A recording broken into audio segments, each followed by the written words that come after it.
Let me tell you guys, it took 6 years for us to eventually come to Canada as permanent residents. So I'm talking about 2019, 2020, 2021, 2022, 2023, and then we landed in 2024. If you guys want to know how this happened, watch to the end of this video. And just before you continue watching, please subscribe to my channel. And guys, let's get right into today's video.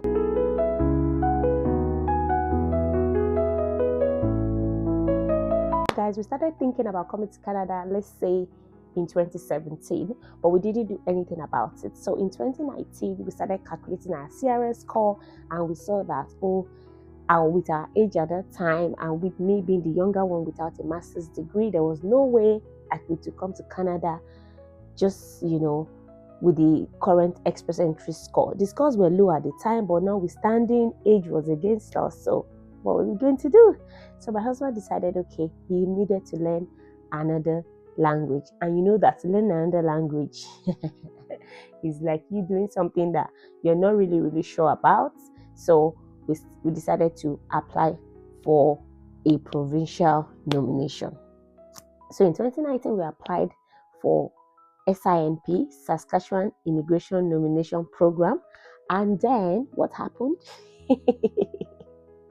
I've never waited for anything in my life like that.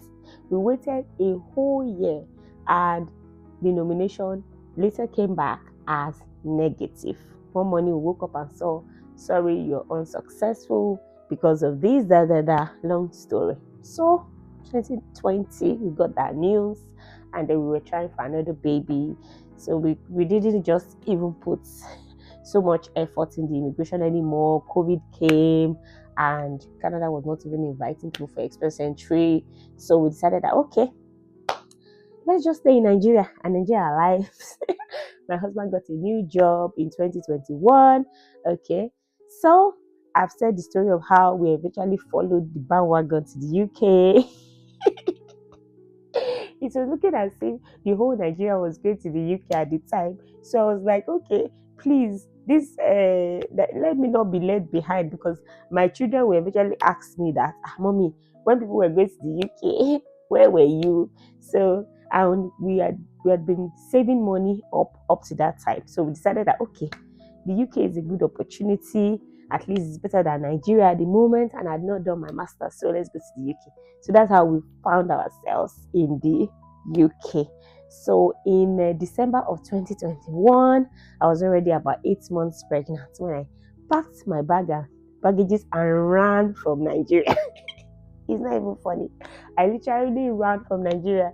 And so we landed in the UK in 2021. December. I started my school in January of 2022. My husband joined me February of 2022, and the journey started. If you have not watched the video of my UK experience when I got there, please go back and watch my video. And if you have watched to this point and you have not subscribed to my channel, subscribe to this channel. Please support an upcoming channel. Let's be encouraged. Like when I see my views, I'm kind of wanting to be discouraged, but I'm just saying, okay, this is something I've set my mind to do, and do we must. But your encouragement will also go a long way. So like and subscribe. Like and subscribe right now. It's free of charge. Okay, so in the UK, I did my master's, and after that, my husband got a job, and then another job, and then, so, guys, I don't even know what happened to us. So in the UK, we were not just settled at all. Like, I'm sure a lot of people will be looking at, what's wrong with these people? Maybe you people have jackpot. That UK jackpot. It was not even jackpot for us at all. So my husband were not settled, and immediately, like in September of 2022, we officially started life in the UK in like January of 2022. September of 2022, we started like thinking that maybe my husband should continue learning this language he was learning in Nigeria. He had already finished learning it in Nigeria, but we have not gone to the point where you can write an exam. My dear, it's not easy to learn a new language. I was not the one that learned it, it was him. But I could just feel it, because me, even the zeal to go and learn another language, I don't even have it. So So I was really rooting for him. So he brought out his books in December of 2022 and started bringing himself up to speed. And then finally in uh let me not miss the date now. December of 2022. Okay, so he wanted to write the exam in April, and April came. I was like, April of 2023 now. April came, I was like, baby, go and say, the fear of writing that exam. We have never been scared of writing any exam like that. Like I was saying, it's also because as he's reading, I'm motivating. I'm like, baby. It was as if something was pursuing us. I was really like, I'll call him and say, baby, have you read your book today? I've not read. Please go and read, though. So finally he wrote the exam in June of 2023. And my dear, out of like 4: listening, speaking, writing, and reading. Yes. So out of the 4, he didn't get his required score in one of them, which was listening. God, oh God. He came back home that day and he was like, I will never write this exam again. We have not even seen the results. It was so difficult.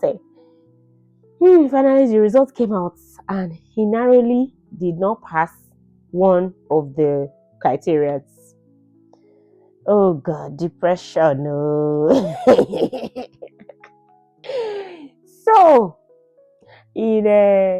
so he was supposed to write IELTS as well. So in IELTS, he now wrote his IELTS in September. So he wrote this exam in June and did not pass. Decided to write his IELTS in September. My dear, he wrote the IELTS in 3 days. I was like, we need to write it now.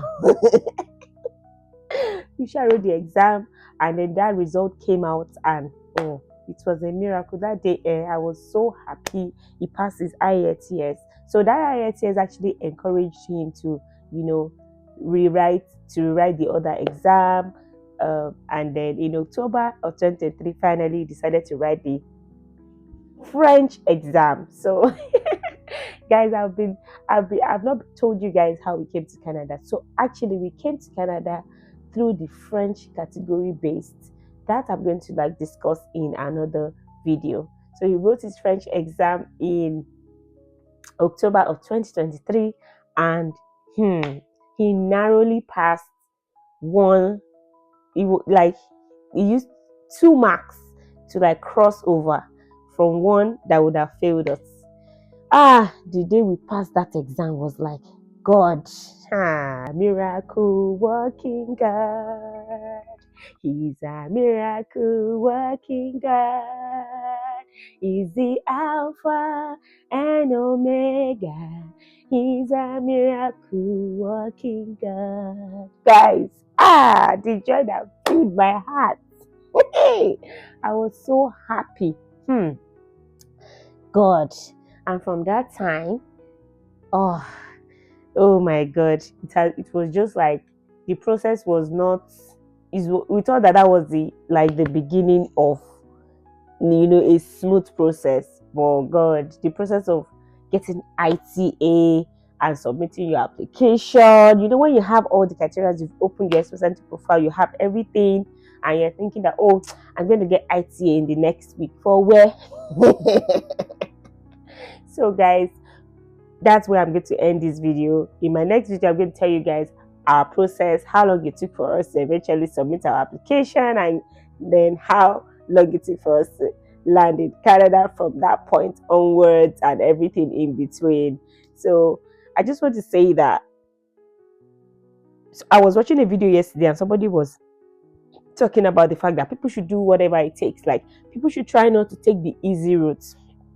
To be honest, we went to the UK because it was easy. Not like it was easy, but I don't want to, no shade to everyone that went to the UK, because there's nothing easy really. But what I mean is, don't take the easy way out sometimes, because nothing good comes easy, if you know what I mean. You should be willing to do what it takes. And the person was like, time will pass anyway. If you don't do something, the time will eventually pass. So it's either you do something or you don't do something. If we were still in Nigeria, we would still be in Nigeria till today.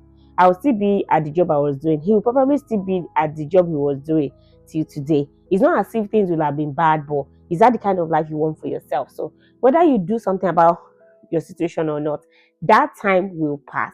If that 6 years he didn't learn that language in the first place, and then he didn't attempt to like do the exams in the UK, do it first. And these exams are not cheap. Each of those exams costs almost £300 at it. So you have to, and we have to do it like twice. So it's not cheap. So if you are looking at the costs and you're looking at the time and the effort that you're going to put in, you might eventually not do what you're supposed to do. And you'll be thinking that, oh, it will take me so long to learn it. Oh, time will go. The thing is, if you start doing it today, you started say the best time to start something was 30 years ago, 20 years ago. Another best time is now. So like if you start doing it today, you started your own journey. But if you don't do anything, that tomorrow will still come, and then the days will still pass, and you see that, oh, eventually you have not done anything. So guys, the next video I'm going to be talking about our timeline on how we came to Canada, and I'm also going to be elaborating on the category on the French category based job and how people can take advantage of it. Let me give you one expo before I go. See, this expo, you must subscribe to my channel. See guys, the only category that is steadily increasing, the number of people they want steadily increasing, is the French category. So if you are interested in learning a new language, why it was easy for my husband, I will not say it was easy for him, but why it was a bit easy for him to learn it and not me learning it, apart from the fact that he already has his master's, is because he's interested in learning a new language normally. So guys, if one of your spouse has that interest in learning a new language and you want to come to Canada, please do not joke with it.